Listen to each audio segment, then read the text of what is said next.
it's now been 3 days since the devastating apartment complex fire in Millcreek. Around 50 people still without a home and still picking up the pieces. And that includes reuniting with their pets that are lost after escaping this fire. Our Jordan Tracy live from the complex with more on what one organization is doing to help. Jordan?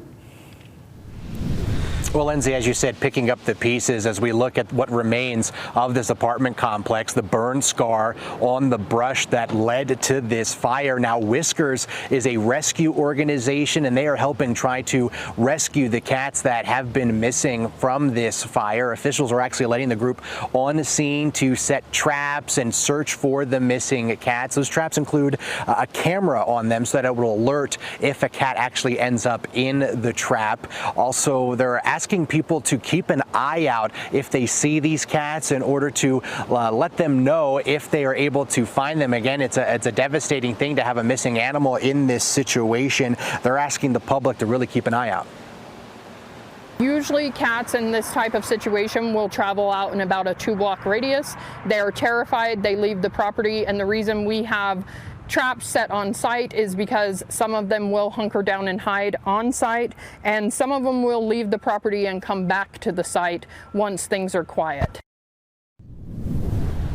Now, we're told they are looking for 8 cats in particular that property managers have given them photos of that they'll be sharing out to the public. But think about how devastating it is. Not only are these people worried about where they're going to live in the future, but now worried if they're ever going to reunite with their pets again.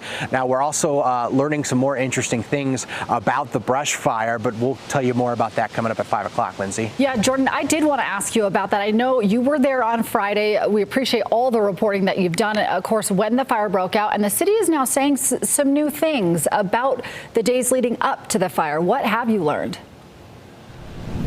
Well, Lindsay, we're learning tonight from the Millcreek mayor, Jeff Silvestrini, that the land where the brush actually caught fire is owned by the Salt Lake City Public Utilities because there are wells there that supply water to folks who get water from Salt Lake City. And actually, 3 days before the fire had started, they sent a courtesy notice to Salt Lake saying, hey, there's some overgrowth here that needs to be taken care of. We're learning it seems that the city was trying to take care of that overgrowth when that freak accident with the mower hitting a rock sparked that fire and sparked the devastation here in this complex, Lindsay. Jordan, very interesting. Appreciate your reporting on this scene there.